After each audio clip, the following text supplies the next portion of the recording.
Hey everyone, this is Joseph Victor Koenig, and I'm here today with Fran Russo to interview and ask some deep questions, and hopefully through this work to bring about some clarity and understanding of what she and Ayllusuyu does.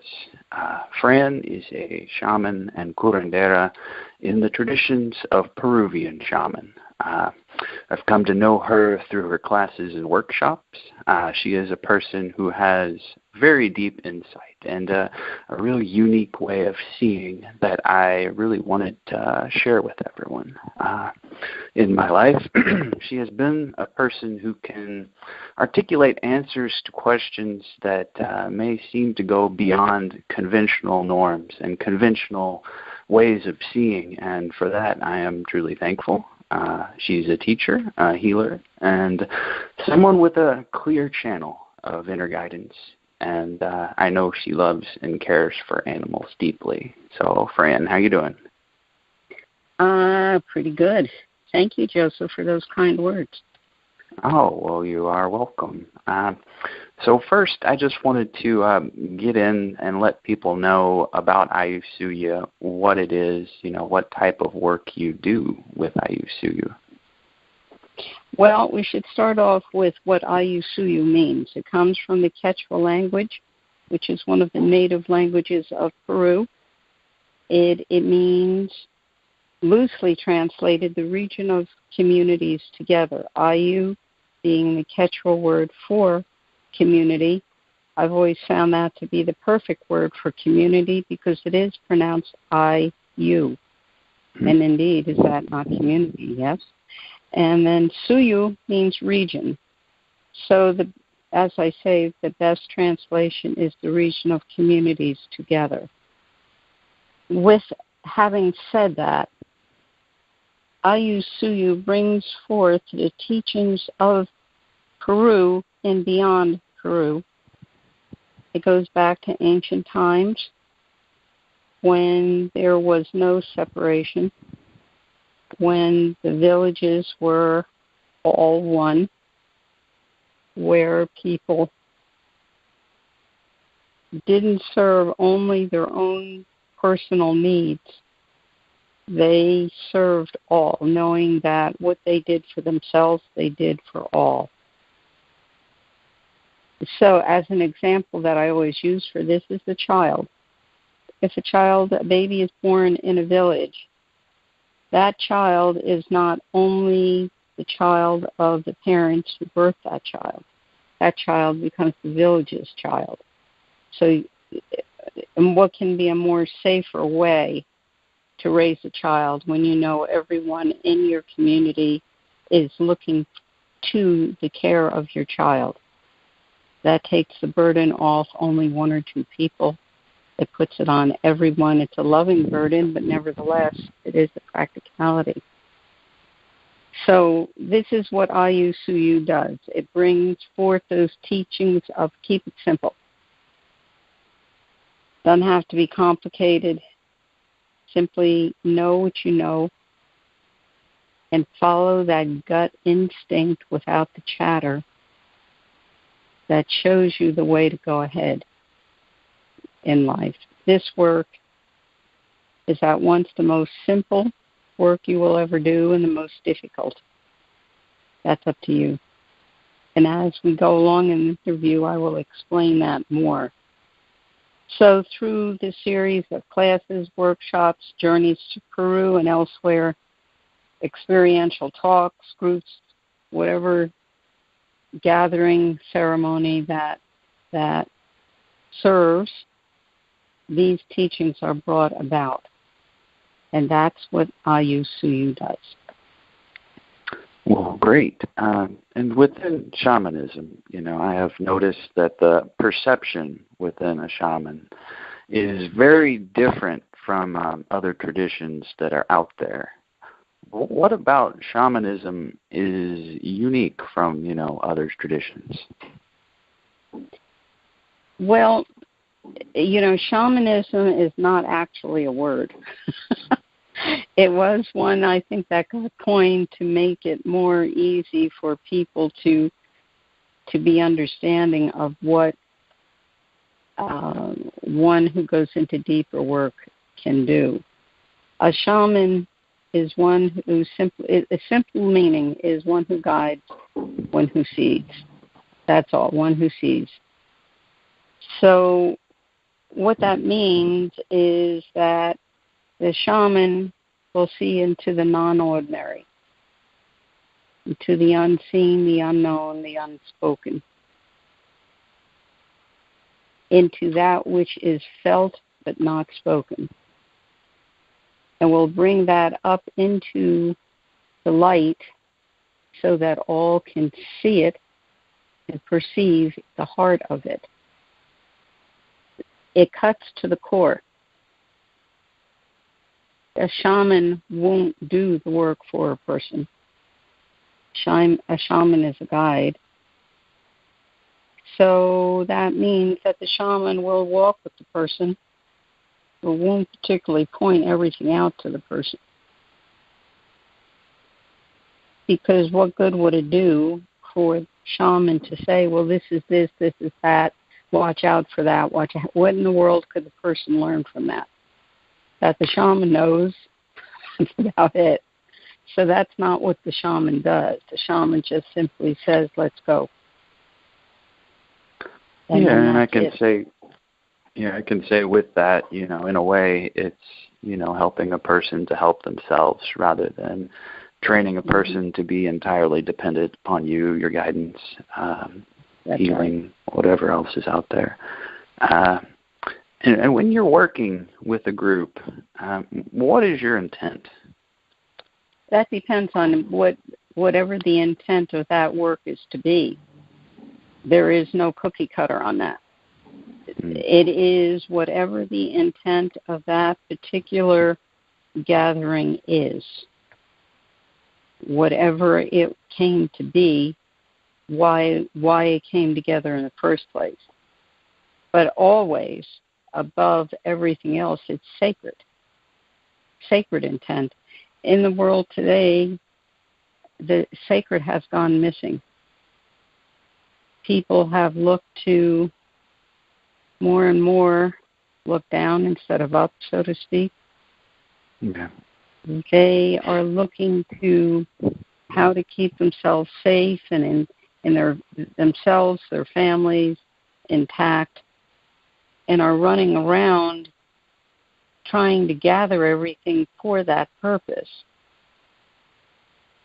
Instead of looking to the sacred as the primary intent, they look to the physical intent. It is not an either or thing. It is a bringing them, the merging of them both together. That's what brings sight. That's what brings the sacred, because one sees through the sacred. And so that answers the question as to what is the intent for any given group or gathering, whatever it is that the reason why that group came together. That is the intent. Sacred. So you're saying that. Just saying that the sacred is the container that holds whatever the intent or purpose of that group is to be. That would be a way to say that. Yeah, so you're saying the intent for, every situation is different depending upon what the guidance is, what the guidance that comes up in, that situation, that event, that class, that workshop, right? Yes. Let us say it this way. If there is a group that people are coming to know what it is to see through the eyes of their primal self, that's the purpose of why that gathering came together. So that's where the intent would be. If it were for people to come to know something of past lives, then that would be the intent of that group. But irregardless of any of that, the sacred is the container that holds whatever that purpose is, so it can get done. Mm. Well, great.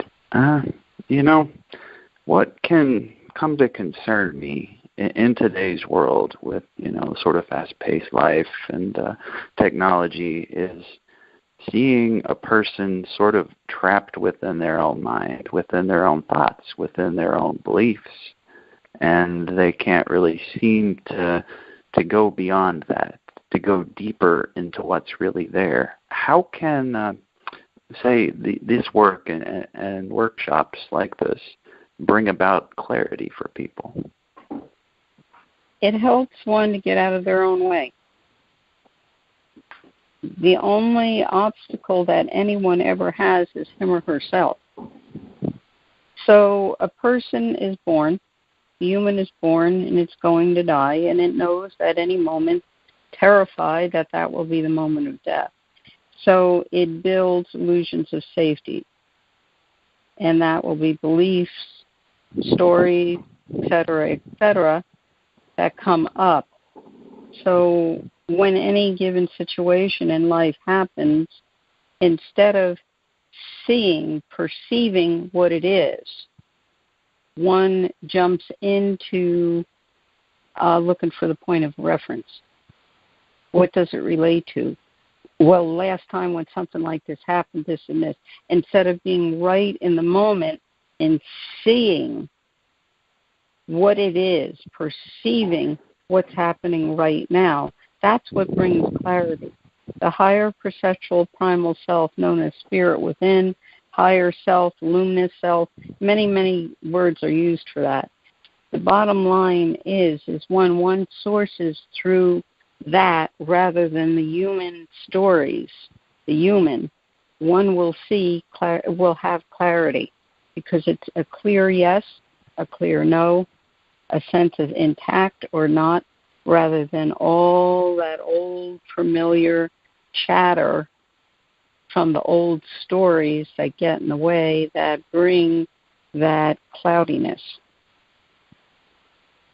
That's what happens. Yeah, well, that's great. I'm sure that's actually very helpful. Many of us, have guides in our life and receive spiritual guidance, in different ways. A lot of times I feel like often the guides we have can be a reflection of our own beliefs in a way, but on a deeper level, how can we learn to really differentiate, the inner guidance and, of the higher self from, our own stuff, our own thoughts, our own beliefs, and our own projections from past experiences? Well, that goes into just the question right before that. But first of all, be conscious. Be aware of yourself. Truly do not, people, when they feel something they don't like, what do? They run away from it. Or they ignore it, or it's just that extra cup of coffee I had, or I shouldn't have eaten the beans last night, or some other sort of thing, rather than, okay, I don't like this dangling wisp that's here. But the only way I know I'm going to get rid of that is to, first of all, love it, because it's showing me so much. It's taught me so much. Let me gain the treasure, the jewels, the gems of the wisdom that is in that wisp, and then I can extract that and let the story go. And in that way, one comes to know true, clean, authentic guidance rather than based through any old story. And, we all know how to do that. We actually do. Because that old chatter, when something happens or you get that uneasy, weird feeling in your belly where it just, something doesn't feel right, but don't know what it is, and there's an angst feeling about it, an anxious feeling. I experienced that, yes. Well, that we're human, and we're going to be that at least for the rest of this life. We get better at it. And in that way, when that feeling comes up, that's the human looking desperately for a safety zone. running for a safety zone. That's an illusion. So we already know that's that uneasy feeling. So as soon as one feels that, know what it is. This is where the person can make a conscious choice to make another kind of an engagement. Do you engage again through that lower self and all those stories and that old stuff? Or do you perceive through your higher perceptual primal self, that higher self, and know what this is? That's clear. That's clear ground. There's no chatter around it. It's a clear yes, a clear no, because something is intact or not. That's it. So that's where the guidance can get confused if one believes the chatter rather than know the clarity of the higher self. Yeah, I see that so much. And, throughout the years, it used to be so hard for me to sort of disengage my own sort of thoughts and projections about life and people and things. But now it's just so simple. I don't even have to go there. It's like once you come to learn it and you come to know it, then you really can't go back to sort of old patterns or old ways of seeing, because there's a sense of clarity there that there wasn't before, and a sense of understanding on a deeper level what's really going on. And it's priceless, really. But another thing I've noticed is often at events and conferences, kind of new agey things. I'll go to new agey events and conferences every now and again. And often with the speakers there, I find myself sort of looking for a deeper connection and dialogue leading the discussion. Oftentimes it seems that the sort of connection between the speaker and the people who are listening is distant. And there's a sort of resonance missing where, people can't quite really feel what a person's saying, but it's a story, it's a projection in one way.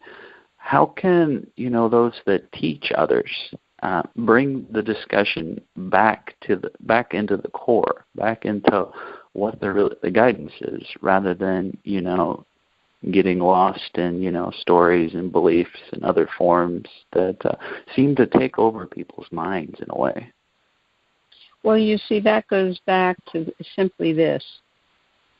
If one truly, truly has stepped in to whatever path, whatever teachings he or she has been led to, and doesn't do it through their head,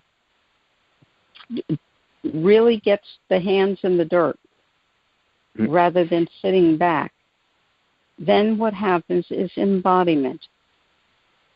You see, so otherwise it remains information. It can be quite good information, but it is just information. Information is not felt. Embodiment is. So when one is bringing forth any kind of teachings, work, whatever, to others, information is very easy to source through the personal, because that's really where it is.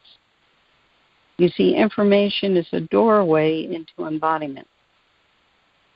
It's to open up the door now and jump in. If someone wants to learn how to be a gardener and reads books and sees videos and watches shows and all of that, that person is not a gardener until that person puts their hands in the dirt. Now, that person is becoming a gardener. You see, so that's the difference, information or embodiment. So the person who's bringing forth has to have that full embodiment in order for those who have come seeking to feel, to awaken. And this is what it is. Otherwise, it's information, however good as that might be. That's all it is. There was someone who once said H2O is rain. Okay, yeah, sure it is. That's information. H2O is rain. Knowledge is making it rain. But we take it one step further. Embodiment is becoming the rain. Yeah, and with that, what I'm sort of seeing with that is it's almost, to me, it feels sort of like speaking from the center of yourself. It's sort of like a deep connection within yourself, and listening, engaging, and speaking from there. But it's like peeling layers on an onion in a sense. And with that, a lot of times when people are going deeper within themselves and trying to reach a higher level of awareness, how do we show them that that's not something to be afraid of?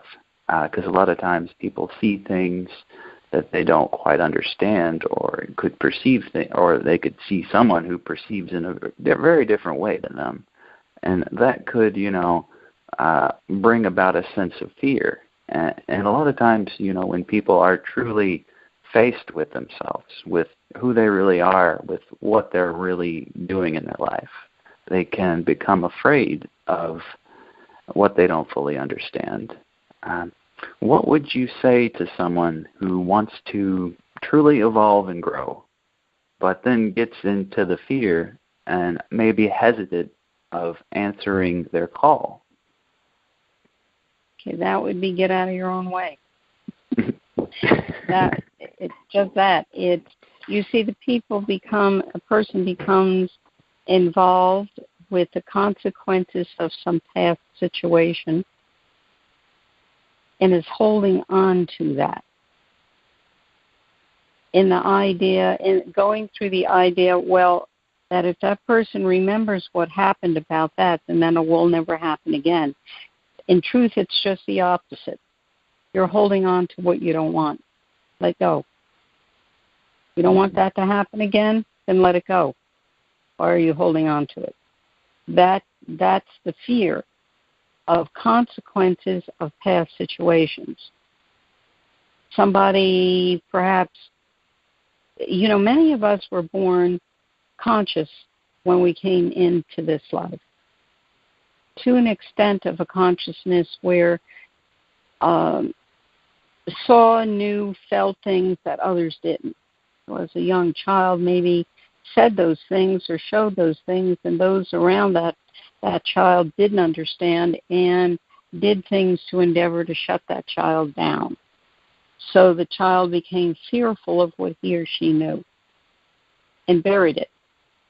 So now they're realizing it's what's been knocking on their door all these years to open up again. They want to do it. And now they're at the door. And they're told, yeah, you can open that door and walk through. Oh, but the last time. So it goes back to that again. So instead, be here. Be here. Are you the person that was in that situation when that consequence happened? Are you that person right this moment? The answer is yes and no. Yes, because you're holding on to it. You didn't let it go. No, because you are here.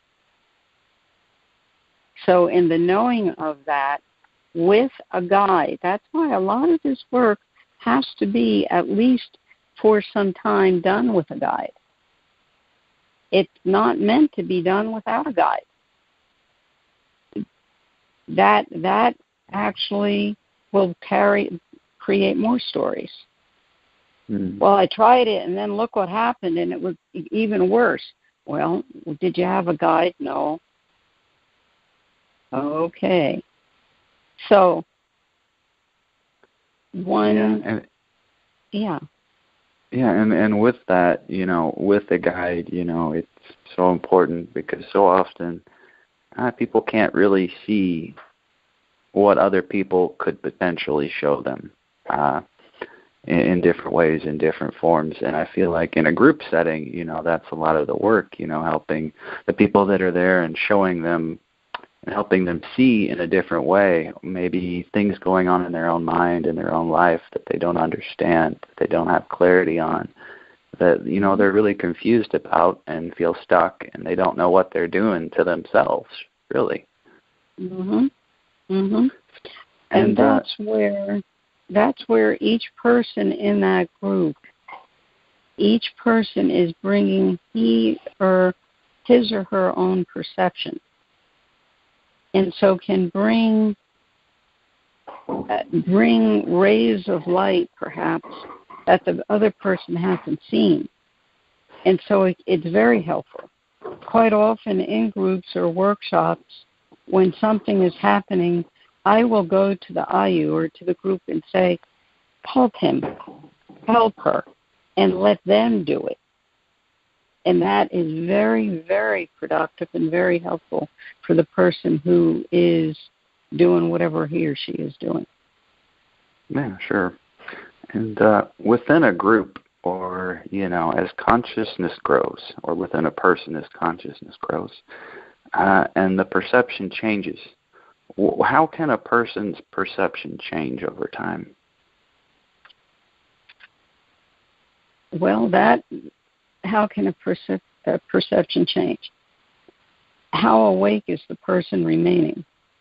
Has the person chosen to be conscious all of the time or only certain times? I've seen people who wake up, be conscious, be moving right along, and then slip out of it and go right back into the lower self stories.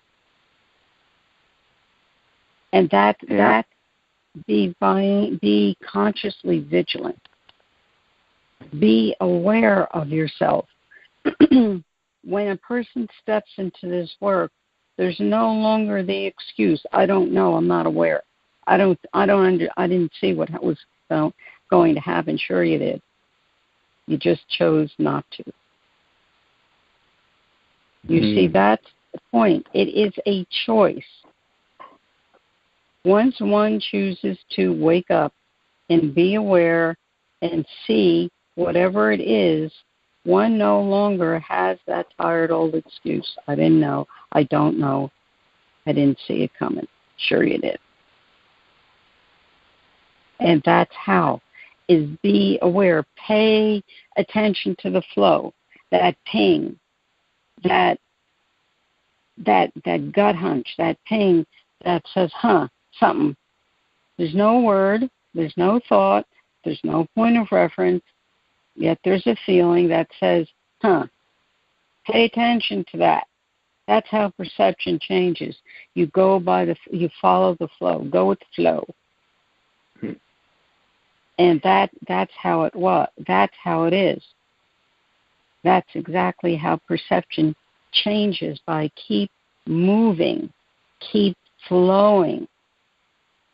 People will sometimes get to a point in this work where, things have happened and now they're loving what's happening, but they love whatever happened so much they're not moving on. They just they're in love with that one moment. Okay, well, let that flow. Love flows. So go with the flow. Yeah, and with that, what comes is, a reminder to never shut yourself down, even if the world, may seem crazy or, confusing or, anything going on around you. Stay with the movement, stay with the flow, and, I see so often, the fear come up in people, and the fear that just sort of comes and paralyzes a person. To where they're only seeing, what was in the past and projecting that into the present, and they're not really seeing clearly. It's obviously, or not obviously to some people, it's, going with the flow, going with the guidance, and staying in the movement of that. But another thing that comes up with this is the term shadow work. It's a term a lot of people can use for, workshops or services they offer. And in that, what is authentic shadow work? Okay, before I answer that, I want to say a little more about what was just being said. When a person jumps into fear, they're going through some personal construct. They're sourcing through the personal. They're sourcing through how to stay safe.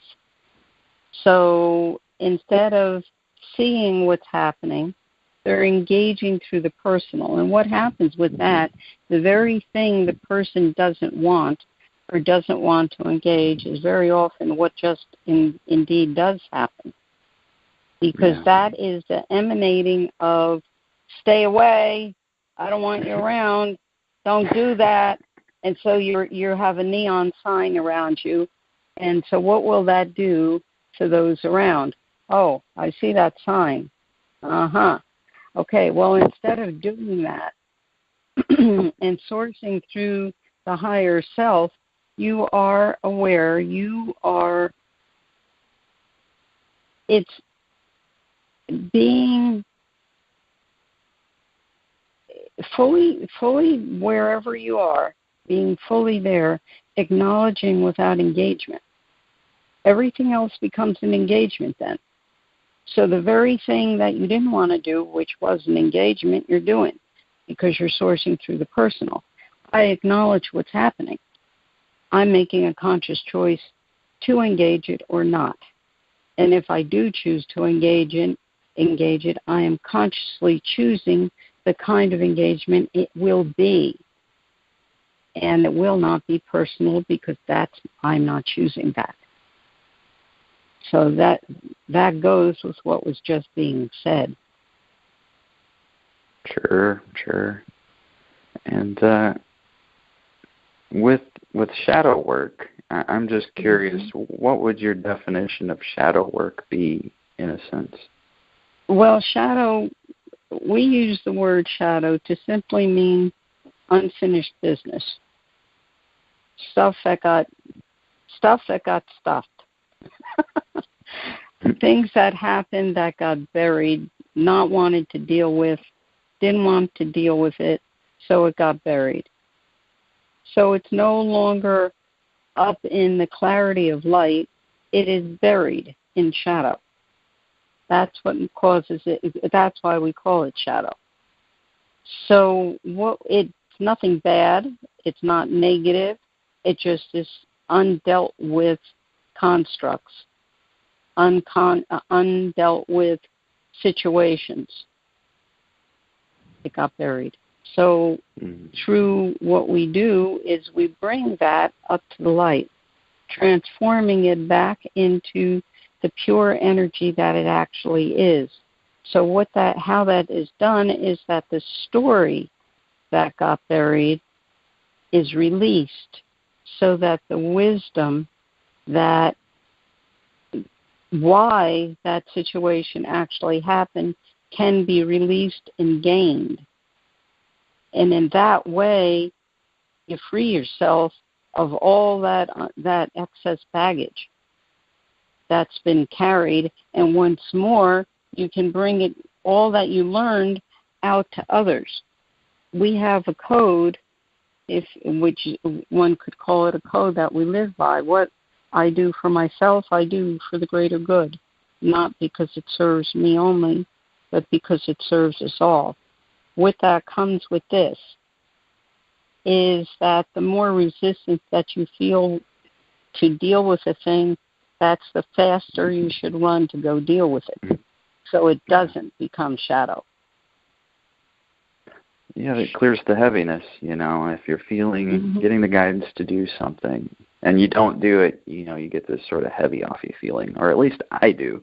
And the minute I sort of just go after it and do it, it's just, much better. That's right. Yeah, sure. And it can be anything. It can be a situation where a person was in and a person just didn't want to deal with what happened, the consequences of that. Whatever it is, it becomes buried. Once it's brought up to the light, the story is gone, the wisdom is gained. Yeah. And in my definition, I would call shadow, what you forget, then forgot you forgot it. It's just something there that's buried, and, you got to bring it up. You got to bring it out, because that's really, a part of you, an aspect of you that is really unknown, unseen, and bringing it to a place of clarity is a tremendous, tremendous thing. And the thing with that, when it gets buried, it's not gone away. It's still there. Yeah. It's just buried, and it is felt. It is felt. And how is that seen? Say something happened years and years and years ago. It got so buried that it's no longer in conscious memory. Yet, as any kind of situation or anything that happens that has any kind of energetic strand that is resonating with that original source, it is felt. And that all goes back to that original moment when the shadow came to be because the person did not deal with it. That's how that happens. All right. Well, within, spiritual work, I guess on an energetic level, what is the fundamental difference between a sort of sorcery and more natural forms of magic? Well, that's quite a question, isn't it? Yeah, I'm curious. Magic is magic. Magic is alive and well in the world. It is neither good nor bad. It is simply a living force that can create things into being. It is the intent of the person to change that original energy into what it ultimately will be. So, if a person is clear and not sourcing through the personal and is doing whatever he or she is doing with clear intent for the greater good, knowing it will serve all, then so be it. If it is sourced through the personal, it becomes sorcery. And in that way, that's really all that needs to be said about that. Is sorcery is about personal power.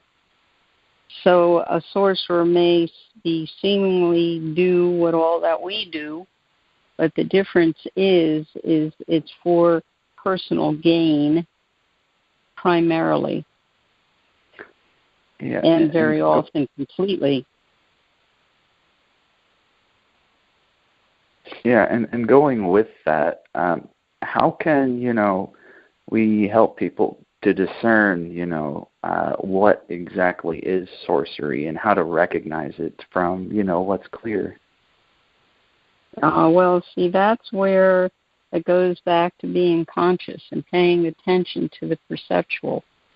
That ping, that first ping of, I'll give you an example. Many years ago, I was with a group out in the Southwest, and there was someone in that group when I first met the person, never knew that person, nothing, just walked into the room, saw the person, and every ping went on. Okay, listen to what the person conversation with somebody, and I was getting pings all over the place. Yeah. What the person was saying was sounding like exactly what we would say. Okay. So the next day we go out and we go to where we were going to do whatever we were going to do, and we're walking. The person happens to be walking back to me, next to me, and we're having a conversation, and this person admits to me that he is a fully embodied sorcerer. So you see, I had the ping. I knew it. Yeah. You're there all the time. That's right. It's just paying attention to that. But you see, if a person wasn't willing to pay attention to the ping, would write it off as, Oh, how can I know that? I mean, a person, he sounds fine, and try to write it off. Don't write it off. Pay attention. That's why you got the ping in the first place. Yeah. All right. Well, in Quechua, there is a term, Aini. And I'm just curious as to what your definition of Aini would be, and, what do you see Aini as? Well, it's not what I see. It is what Aini is. It's a Quechua word which means perfect reciprocity, perfect balance, if you will, harmony. Yeah. There is just simply that, reciprocity. What gives is received, what is received is given, and so on and so on. That's what Aini is. So, So like a sense of balance and reciprocity between people, between cultures, between everything? Everything. Okay, It's not even a sense of it. That's simply what it is. Oh, when we're in Peru, sometimes the villagers will come and want to share their foods with us. Mm-hmm. So with perfect Aini, we share our foods with them. It's not received and not given. Yeah. It is Aini. All right. And that's as simple as, let's say you're going out for a walk and you're walking along, and let's say there's a flower, or maybe you find a feather or something that you see that you feel drawn to take. Go ahead and take it if you have that guidance, but leave something in return. That could be your breath. That could be a piece of hair. That could be whatever you might have with you. But that's just Aini. Thanks or gratitude. That's right. Yeah, that's it. Yeah, definitely. And, when I look at today's world, I see a real need for conscious leadership because I feel like something is really, really missing in today's world, in today's leadership. And what do you see conscious leadership? What does that look like to you?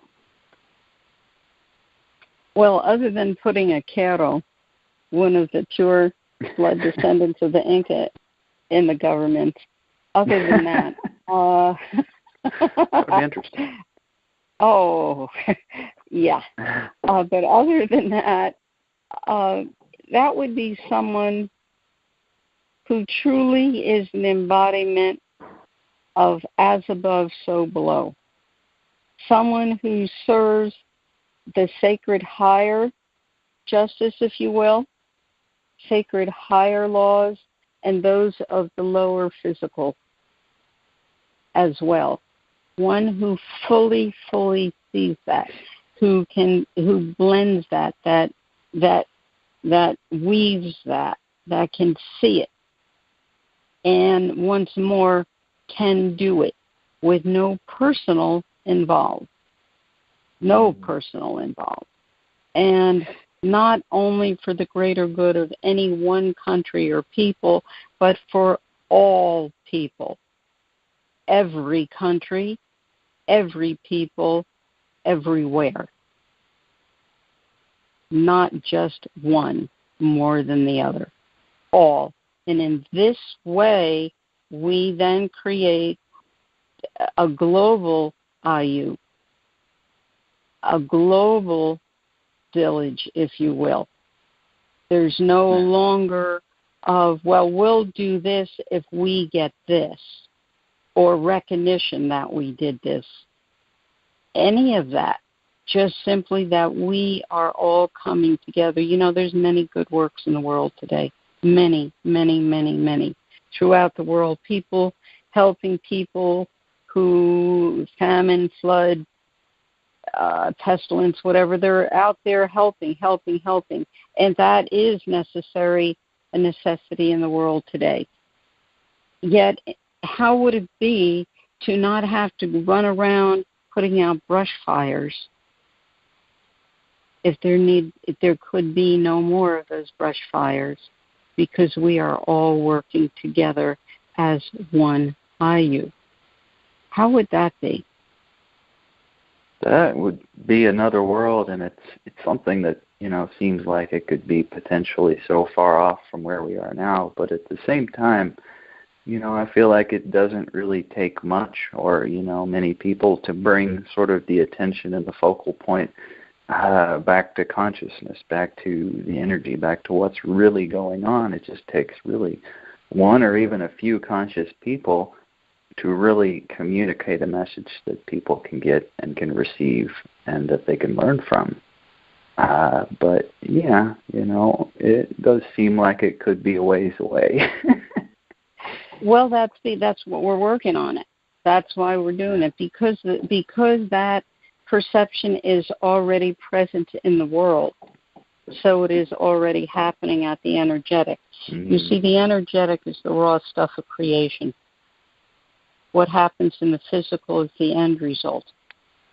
So if we can consciously come together, this is why we do what we do. Margaret Mead made a statement that I love. She said, "Never doubt that a small group of thoughtful, committed citizens can change the world. Indeed, it's the only thing that ever has." Margaret Mead said that.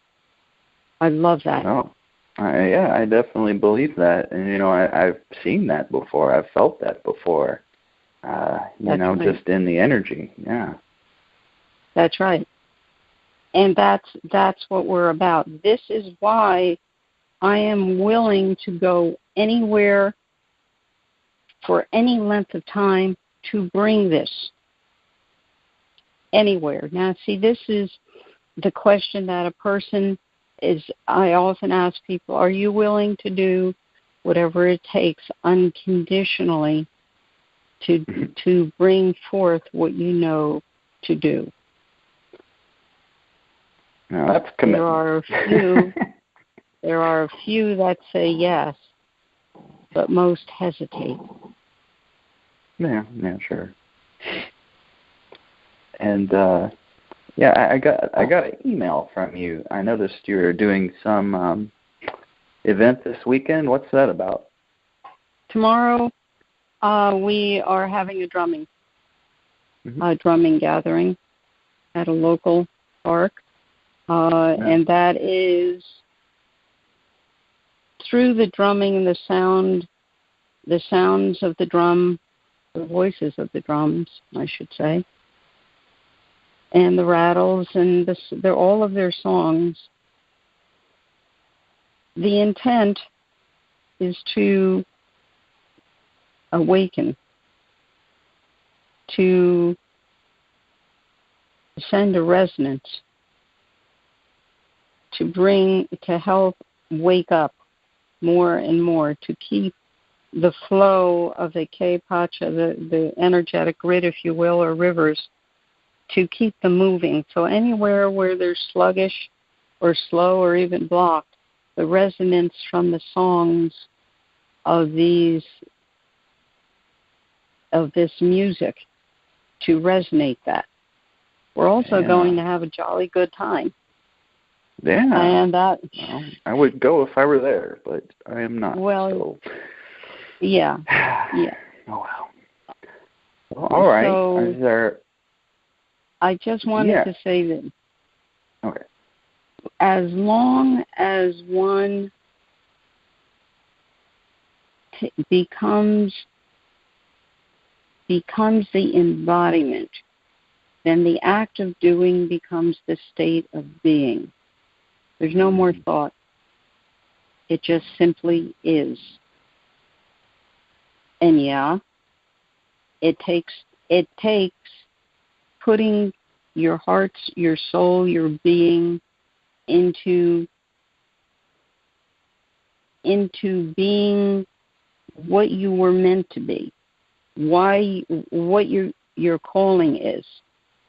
That doesn't mean to neglect your physical practicalities, necessities, of course not, that doesn't help. But rather knowing that the sacred intent takes precedence. And once that sacred intent is fully embodied, all the physical practicalities and necessities fall into place. The act of doing becomes the state of being. Wow, that is pretty deep and profound, I would say. Are there any other, events or workshops or, you haven't mentioned your book. What's your book about? My book, Through the Eyes of Jaguar, One Woman's Journey. This is a book, it's an inspiration. If I can do it, you can do it. Whatever it takes to listen, to pay attention. Whether you want to do it or not, follow the guidance without fear. And even if you are scared down to your toes, do it anyway. The willingness to do whatever it is that it takes to wake up, fully step in without fear of, well, what will happen? I've done many things throughout my life, Joseph, that if I were to look at those things through that construct of the human, I would never have done them. I can give you an example or so that may help people to understand this. All right. I was out in Canyon de Chelly, Four Corners in Arizona some years ago, and quite some years ago actually, and the guidance was to go into, in Canyon de Chelly, there are a number of smaller canyons. One of them is Cougar Canyon.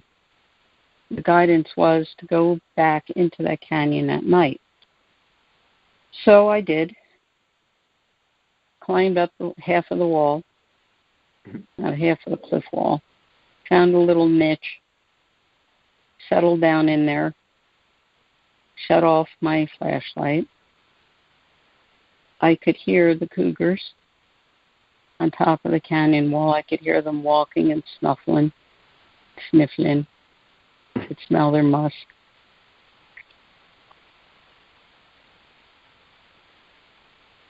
The feeling goes almost beyond description. No fear. I had no fear. There was not even the teeniest vestige. The delight of doing it awakened such wild primal delight in me. It lit the fire. And when the guidance was given and I knew it was time to go, I left my giftings for the cougars and all that were there, the spirits who guide there. I came down out of that cliff wall, came down, walked across, and as I was going back to my tent, I felt energetically a cougar jump, leaped. I went right down to my knees. So on my hands and my knees and my hands, I walked to my tent. Tremendous. Nothing else, everything else falls away when you get out of your own way. And that's the key of it. Get out of your way. Feel, perceive, be. No fear. No fear. And even if the human is quivering, let that human within you know, I got this. And keep going. That's what this is all about. I've heard Wow. people say, that they can't live without their things. That if they didn't have their this or this, how could that be? Be. Simply be. That's the whole thing. Simply be.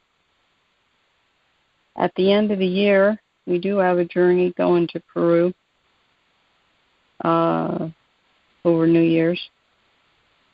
Yeah. We've been in Peru over New Year's before. Really quite Yes, tremendous. December 27 to January 7, I think it is. January 8th, something. Beautiful. And that's happening.